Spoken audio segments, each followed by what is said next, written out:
Oh, all right.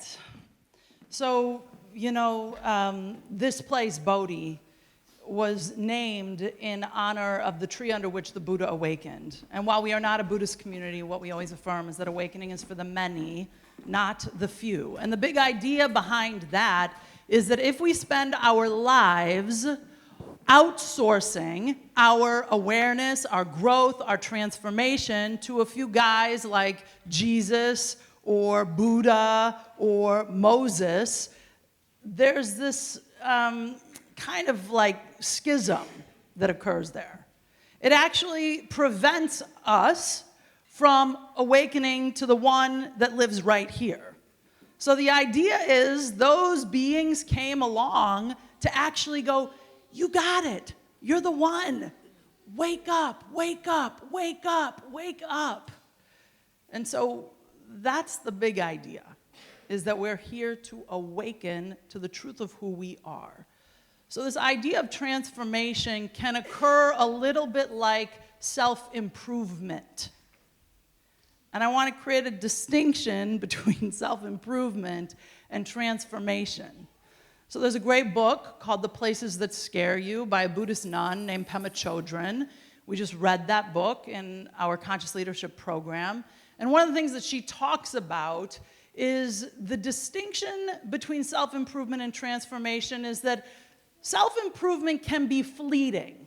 It can occur for a period of time, whereas transformation is a shift such that you know yourself as the source of wisdom and compassion. Do you know the one in you that's like, if I just lost a few lbs, then I'd be a better version of myself? Or if I just had fill in the blank, if I took one more class, then maybe. That's not the game. The thing about Anne Marie's book, Little Seed's Journey, is it's based on the idea that the seed has encoded within it all the wisdom, all the intelligence, all the compassion, and it transforms itself into a new iteration of itself. The seed didn't say, I need to be improved, thus I'm going to plant myself in some dank, dark soil, and hopefully the tree will be better looking than the seed. There's a creative impulse that lives in the seed. That is true of you and I. There's a creative impulse that lives at the center of your being that actually is being invited to strip away the stuff that's been labeled on top of you that's not your essence. See, there's something that pressed through, and it's whole, holy, and perfect. And we've been having that conversation for 15 years.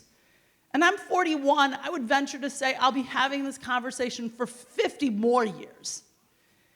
And it's just a reinvention every week. It's actually not a new conversation. It's one conversation. And the conversation is, I remember, I forget. I remember, I forget. I remember, I forget. And so we gather to remember over and over and over and over again. Today is my mother's 70th birthday.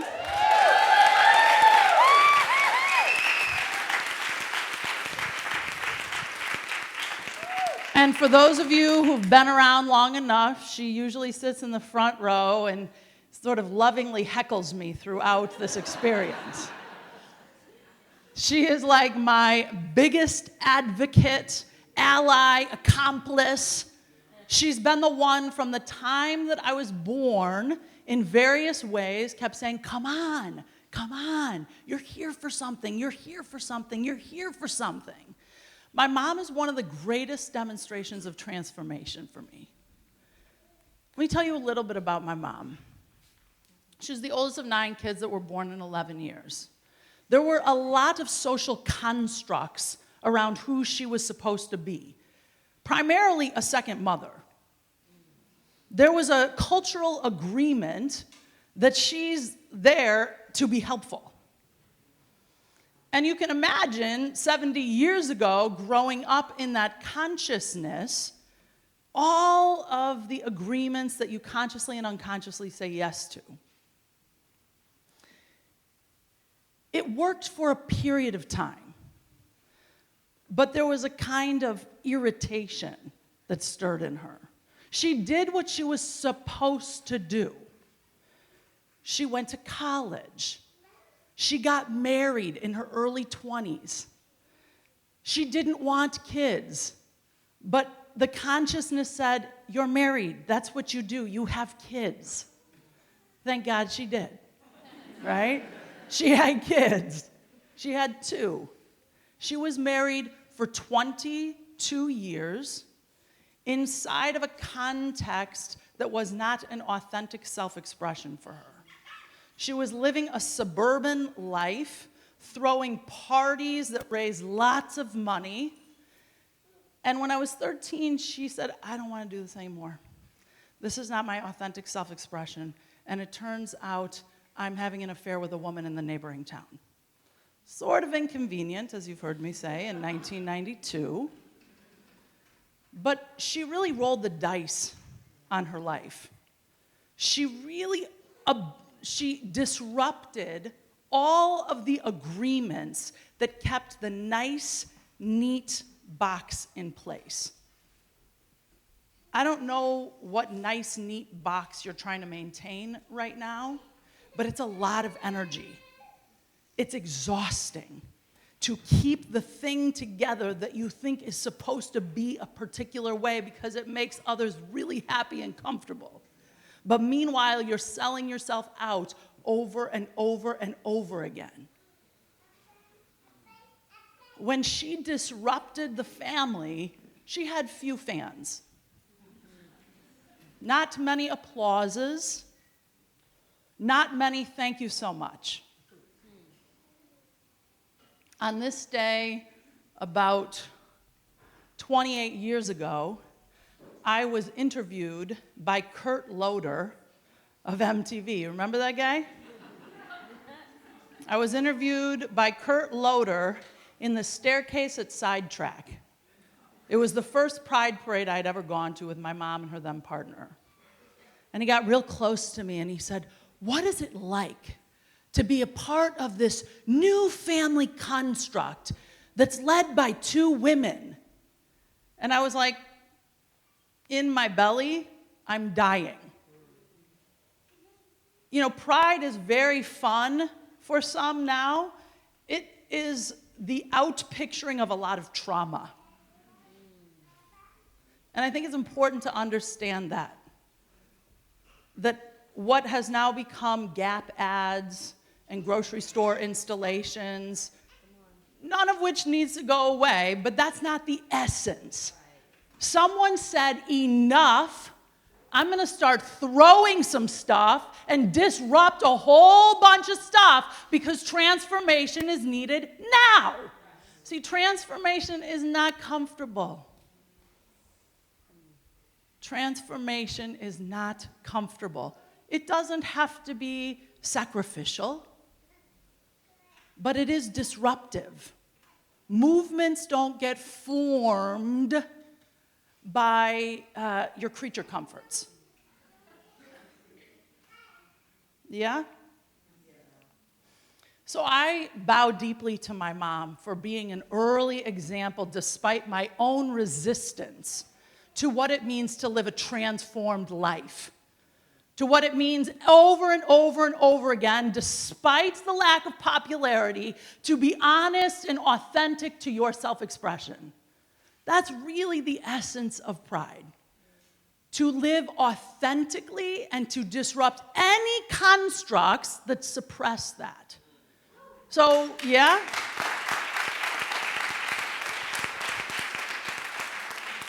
So, you know, I said in this family blessing that they give their children these names. But as a community that's on the cutting edge of consciousness over and over and over again, and a number of people, myself included, that have renamed themselves, as parents, we hold that lightly. Yeah, we hold that lightly. Because actually, what parents are, they're just a portal through which something comes forward. But we can act like this is mine. This is my child. This is my place. This is my thing. You just got to open your hand and hold it loosely and hold it lightly.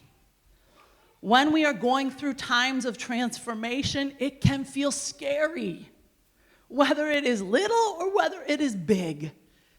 My 19-year-old son is in South Africa right now, and he's there with a friend of mine named Prexy Nesbitt, who takes about 12 trips a year, and the single purpose of Prexy's trips to South Africa and Namibia and Mozambique is to essentially disrupt the American worldview and politicize the people on the trip such that there's an exposure to liberation movements and people can re-enter with an awakened state. Yeah? And he throws a couple lions and tigers in because Americans love that. But the real point of the trip is to free your mind. So I was talking to my son as he was preparing to leave, and, as a mother, I was like tightly wound and had all kinds of things that I wanted him to consider about the trip. And at some point, he just said, "Mom, would you please stop?" He said, "I'm not leaving this planet. I'm actually going to be on the planet still. And I've actually traveled before. And it's okay. But fear will get you wound up. And it will lose presence. You and I will lose presence to what is true and real. We as a community are going through a transformation. We are rising up and out of a previous state of consciousness into something new. The distinction between self-improvement and transformation in this realm goes a little bit like this. As I said earlier, it's something that the church paradigm has been doing for probably about 40 years. Get a rock band in. Maybe then the people will stay. Get a fog machine in. Maybe then the people will stay. Don't touch the theology. But bring a sexy pastor in. Maybe then the people will stay. What feels true for me as we wind down this iteration of Bodhi over the next five weeks is that we're not being called to dress this up as a self-improvement. If we go through this transition as a sexier version of what has been, nothing new is coming forward. So, you remember last month we talked a lot about releasing the good to experience the greater good. What am I holding on to in my life that I needed to stay a particular way to experience safety? I'm asking us to disrupt that thought pattern because that will keep you on a loop, and that loop is nothing more than survival. See, what Pema Chodron said in that is that transformation is when you know yourself as the source of wisdom and compassion. Bodhi is not my source. This Sunday experience is not my source. So I just need to look and see, what am I believing is the source of my life? And sometimes you have to strip everything away such that something new may come forward. Have you ever experienced that in your own life? That as much as we would like things, see, I imagine my mom did that for a period of time. I imagine she thought, well, maybe I could just stay married and just have this situation over here for a minute. Have you ever done that? Had a situation over here for a minute? I remember my parents thinking maybe if we moved to Santa Fe, then we could create a new experience of family. Nothing like a geographic change to think you're going to get fixed. Maybe I mean, I don't know, maybe my mom was like polyamorous before it was hot and sexy. Maybe she was thinking, we would have to ask her, maybe she was thinking we could get this whole thing going. But staying with my dad was not the most true thing. And so she had to risk it all. She had to roll the dice and say, I let everything fall away. And guess what happened? People started coming to her in secrecy. I've been living this double life in the city. I have a lover nobody knows about.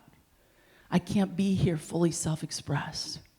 When one person gets free, it creates a portal in consciousness for others to awaken.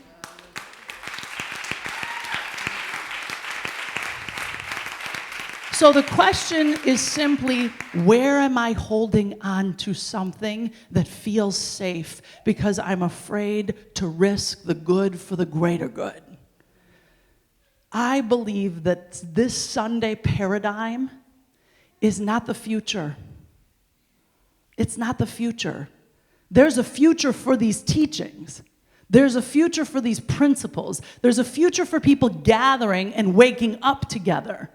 But the way we're doing it here is not the future.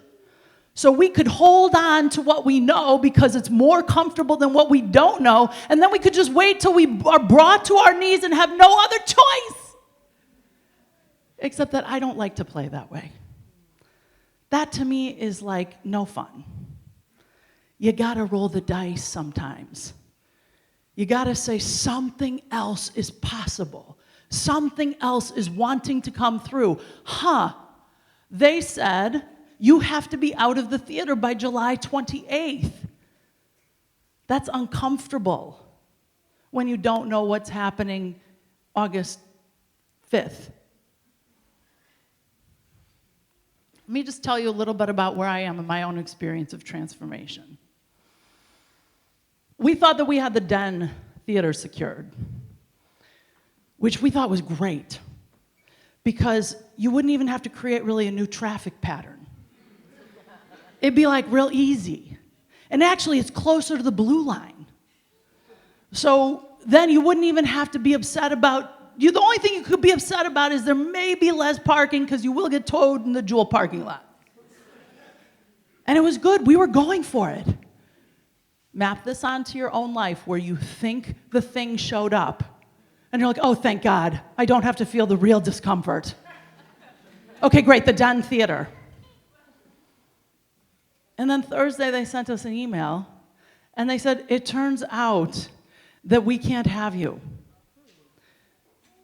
for a whole variety of reasons. And I felt so angry. I felt like they really were doing something to me, those Den Theater people.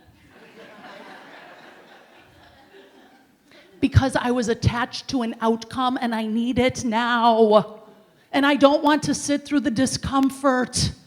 I don't want to metabolize the collective discomfort. So please just make this go away. Yeah? But you gotta release the good to experience the greater good. So just take a breath in this now moment and just check and see, is there something that I'm holding on to in my life that is creating a short-term experience of comfort so that I can avoid the experience of discomfort? Is there a kind of discomfort that I'm avoiding that is living in the guise of self-improvement? And would you be willing to consider that actually you're being called to transcend the realm of self-improvement and move into the realm of transformation? So I invite you to take a deep breath. Who will you piss off if you say yes to who you're here to be? Who will be upset?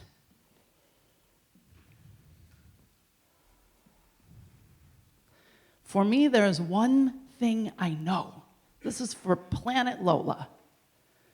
I am here to support people in uncovering and unpacking the programming that has been put in by outside constructs.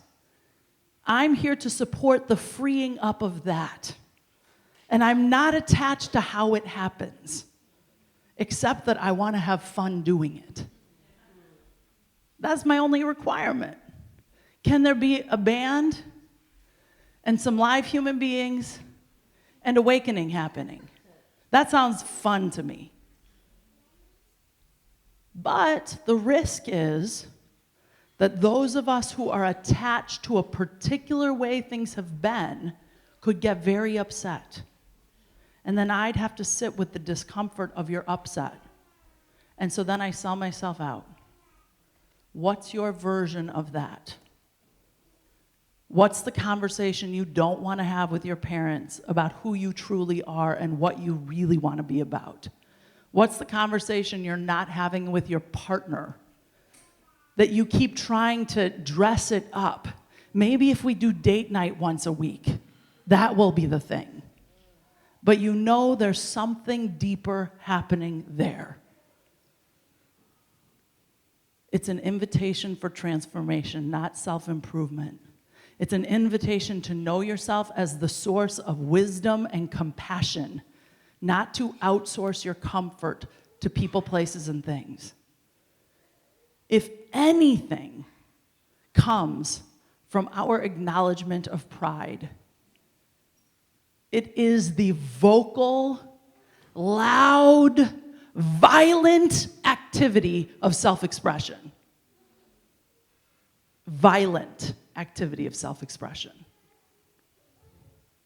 It wasn't buttoned up and made pretty, because true liberation is usually sort of messy. So if you're trying to keep it neat, it might just take a lot longer. These last 5 weeks for me feel like an eternity. I feel like we're playing dress up at this point. It feels inauthentic to my self-expression. But we paid for the month of July, and it seems a little unfriendly and traumatic to just like drop the mic and be out. And I know my tendency to be like, I'm out of here anyway. So I pay attention to that one. And I could have it that that's wrong. But actually sitting in the discomfort is part of the process, no matter how much I'd like to hurry up to July 28th. July 28th is the last day the Bodhi Spiritual Center is in this iteration here at the Vidum Theater. After July 28th, there will not be a Sunday experience. There will be a large group gathering, likely on a weekday evening. And there will be classes and workshops. Because those are the things that the 120 plus of you who completed the survey and have sent emails, those are the things that you've told us really matter to you. And the good news is they highly align with the people who work here. So we have alignment. And rather than trying to be all things to all people and exhausting ourselves in the process, we're choosing to get very focused. We are here to awaken humanity through disrupting the unconscious. And that's going to occur through a weekly gathering and classes and workshops. Where? We don't yet know. When? We don't yet know. But as beautiful as our young people are, and remember I have 4 of them, there is a way that some of our programming is not sustainable to carry forward. And we are in a moment of sobriety. And when you are sober, sometimes you have to say, here's what we can authentically do well, and here's what we can't do so well. And I'm not interested in being a sacrificial lamb. Jay isn't willing to be a sacrificial lamb. Abby isn't willing to be a sacrificial lamb. Amira's not willing to be a sacrificial lamb. So my hope is that you trust that nobody's thinking about this more than me. That I'm not just casually like, well, I'm out with Sundays. Hope you got what you got. Like, I've given my life to this work. So no decision here is made lightly. Not one decision here is made lightly. Every decision that is made here is an active practice of awareness. So with that, I hope you will join us on this journey of transformation and take it on as a spiritual practice to move through the unseen realm that is wildly uncomfortable. Because you've been preparing for this. You're not here for some kind of creature comfort.